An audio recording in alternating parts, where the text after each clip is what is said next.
Assalamualaikum, welcome back to my YouTube channel.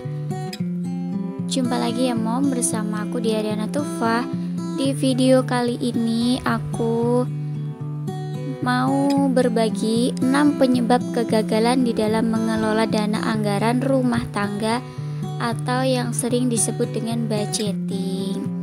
Nah, apa aja 6 penyebab kegagalan tersebut? Simak videonya sampai selesai ya moms. Dan sebelumnya aku mau ucapin terima kasih untuk teman-teman dan mom semua yang udah klik video ini, udah nonton video ini tanpa di skip-skip, komen positifnya. Terima kasih banget ya, semoga kebaikan teman-teman semua dibalas dengan kebaikan yang lebih baik lagi sama Allah Subhanahu wa Ta'ala. Dan untuk teman-teman yang baru gabung, tolong tonton dulu videonya durasi 3 menit lebih ya mom, atau kalau bisa sampai selesai. Terima kasih banget. Kemudian kasih like, subscribe, dan komen positifnya. Jangan lupa tinggalkan jejak di kolom komentar, dan pastinya aktifkan juga tanda lonceng notifikasinya supaya tidak ketinggalan video-video terbaru dari aku. Lanjut aja ya mom. Tanpa berlama-lama, aku mulai aja. Apa sih 6 penyebab kegagalan dalam mengelola dana anggaran rumah tangga? Yang satu yaitu baper atau suka ngeluh. Bapernya gini mom, kenapa gitu ya, suka bertanya-tanya kenapa sih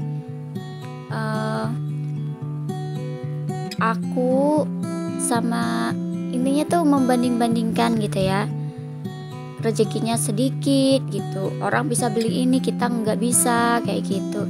Jangan ya mom, jangan pernah ngeluh, karena ngeluh itu jatuhnya kita tuh kufur atau kurang bersyukur mom. Nah, karena kita suka ngeluh, karena kita kurang bersyukur, itu juga penyebab rezeki kita itu seret mom. Harusnya kita itu koreksi diri atau mengevaluasi di mana dan kenapa uang penghasilan kita itu selalu habis, tidak bersisa atau tidak bisa nabung sama sekali, atau tidak bisa seperti yang lain gitu. Ibaratnya orang bisa beli magicom nih misalnya ya, tapi kitanya nggak bisa beli magicom gitu, padahal sama-sama bekerja, sama-sama dapat penghasilan. Nah, itu kita evaluasi di mana sih kesalahan di dalam budgeting atau di dalam pengelolaan dana anggaran rumah tangga kita gitu. Bisa jadi itu kebanyakan check out karena tergiur diskon atau kalap diskon. Lagi mumpung promo free ongkir nih gitu, langsung main check out aja gitu ya. Atau pengeluaran unfaedah yang menyebabkan kita itu tidak bisa menabung, misalnya jajan yang over atau beli ini itu yang tidak kita butuhkan tapi sekedar memuaskan keinginan atau menginginkan sesuatu, padahal itu keinginan tapi berkedok kebutuhan gitu ya mom. Nah, itu perlu dievaluasi atau dikurangi lagi ya mom, karena itu penyebab banget di dalam kegagalan mengelola dana anggaran rumah tangga. Jadi kita sesuaikan ya mom, penghasilan kita seberapa. Jadi kita harus menekan pengeluaran kita, jangan sampai lebih besar pasak daripada tiang. Dan lanjut yang kedua ya mom,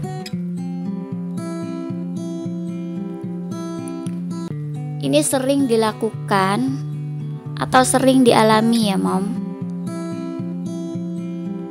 disadari atau tidak, diakui atau tidak, ini pasti terjadi, yaitu tidak membuat plan budgeting atau tidak merencanakan budgetingnya, atau sudah bikin plan budgeting tapi tidak konsisten atau belum konsisten. Nah, ini yang perlu diperbaiki juga ya mom, karena ketidakdisiplinan atau ketidakkonsistenan itu juga penyebab kegagalan moms. Misalnya nih, Udah tersusun rapi nih plannya, udah terpos-pos masing-masing nih dana anggarannya, tapi masih lagi diskon ini atau itu atau apa gitu ya Mom. Tiba-tiba dana anggaran yang ada itu ditikung, akhirnya over budget dan gagal lah dalam pengelolaan dana anggaran ya Mom. Dan yang ketiga, tidak memisahkan masing-masing dana anggaran.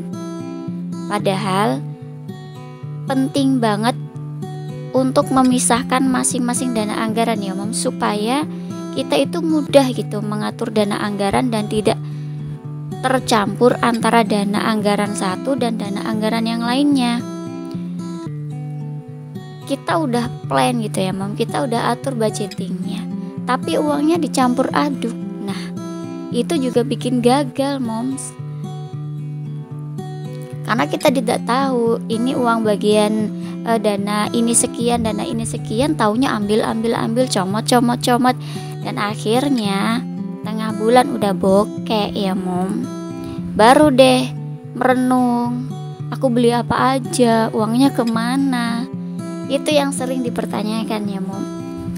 Padahal kesalahan-kesalahan itu kita lakukan tanpa kita seleksi atau kita evaluasi.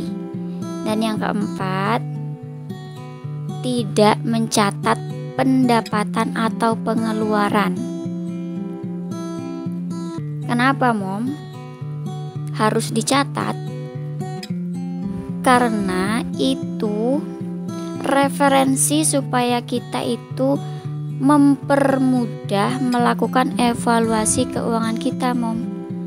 Misalnya nih ya, pendapatan kita 3 juta per bulan, tapi pengeluaran kita tuh di atas 3 juta per bulan.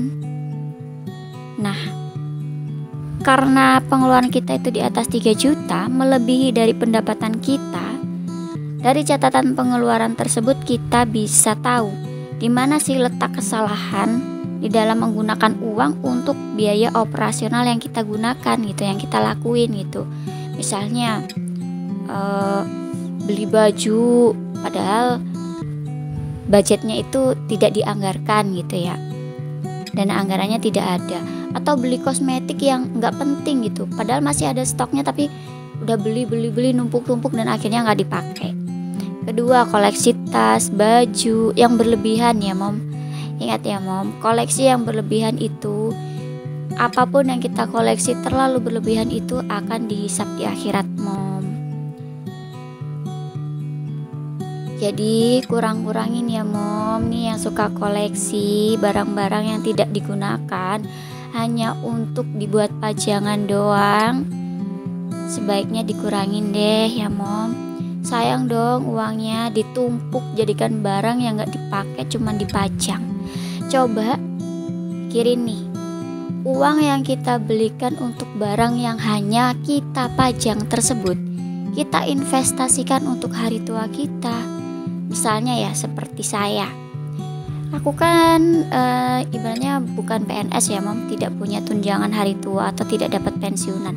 Nah, itu lebih berguna gitu Mom, daripada hanya sekedar kita pakai untuk koleksi barang-barang yang berlebihan. Dan yang kelima ya Mom, mudah tergiur riba. Sadar gak sih Mom, riba itu hanya menolong kita sesaat saja, selebihnya membuat keuangan itu atau membuat keuangan kita itu justru minus ya Mom, untuk jangka waktu tertentu. Misalnya nih, kita pinjam ke bank atau kemanapun gitu ya, dan dana pinjamannya itu sebesar 1 juta dengan bunga misalnya sekian persen gitu, untuk jangka waktu sekian bulan atau sekian tahun. Coba bayangkan, bunga sekian persen tersebut dikalikan dengan sekian bulan atau sekian tahun, berapa tuh jumlah rupiah yang terkumpul Mom? menurut aku sih ya, berapapun jumlahnya, kalau kita tidak tergiur riba, bunga yang terkumpul tersebut bisa kita gunakan untuk sedekah, investasi, misalnya menabung logam mulia, investasi untuk dana kuliah anak atau daftar SMA, daftar SD, atau kalau kita pengen punya cita-cita naik haji ke tanah suci gitu ya Mom, itu kita bisa gunakan uang bunga sekian persen tersebut yang terkumpul itu untuk dana-dana investasi tersebut gitu ya Mom.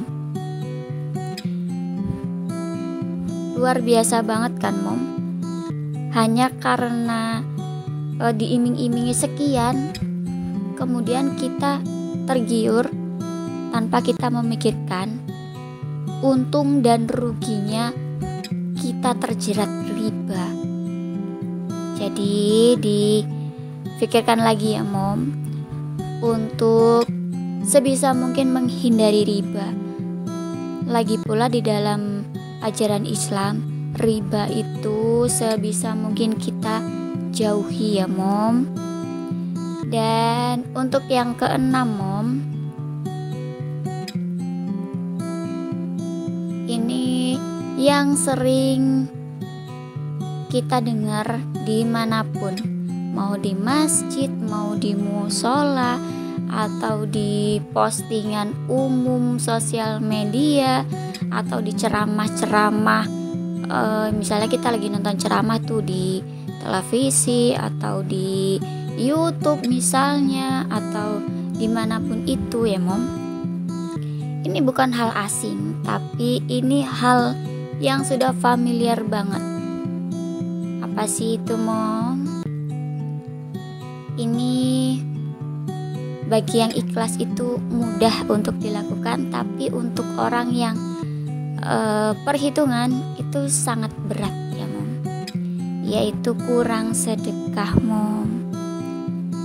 Padahal sedekah itu tidak harus menunggu kaya, dan sedekah itu juga tidak harus menunggu kita punya banyak uang. Dan jangan pernah berpikiran takut miskin hanya karena bersedekah. Sebaliknya ya Mom, semakin kita banyak bersedekah,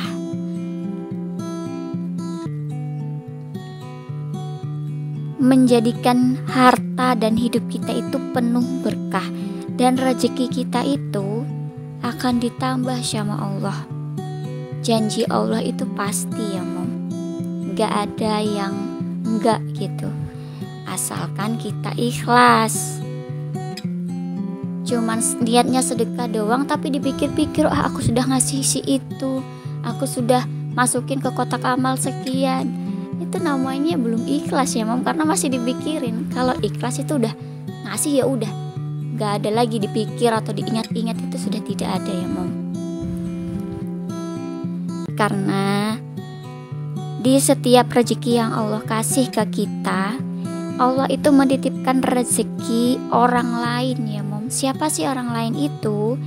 Misalnya nih anak yatim, ya anak piatu, anak yatim piatu, kaum duafa, fakir miskin, dan lain-lain sebagainya ya Mom. Banyak sekali mereka yang berhak atas sedekah kita. Kalau kadang masih ada yang ragu gitu ya, berapa persen sih sedekah gitu dari harta yang kita punya atau dari rezeki yang kita punya. Minimal 2,5% dari rezeki yang kita punya atau yang kita dapat, dan maksimal kalau kita benar-benar mampu dalam keikhlasan itu 5% ya Mom. 5% dari harta kekayaan kita. Nah, sedikit sharing tersebut dari aku ya Mom. 6 penyebab kegagalan di dalam mengelola dana anggaran rumah tangga atau budgeting. Semoga bermanfaat, menginspirasi untuk moms dan teman-teman semua. Mohon dimaafkan ya Mom kalau ada salah kata atau kekurangan di dalam videonya. Terima kasih sudah menonton dan menyimak. Semoga Allah membalas kebaikan teman-teman semua dengan kemuliaan dan keberkahan. Insya Allah kita ketemu di video selanjutnya. Dan kalau ada yang ingin ditanyakan bisa langsung DM aja di Instagram aku ya Mom. Aku tulis Instagram aku itu di description box. Semoga membantu dan akhir wakalam. Wassalamualaikum warahmatullahi wabarakatuh. Sampai jumpa di video selanjutnya. Bye bye.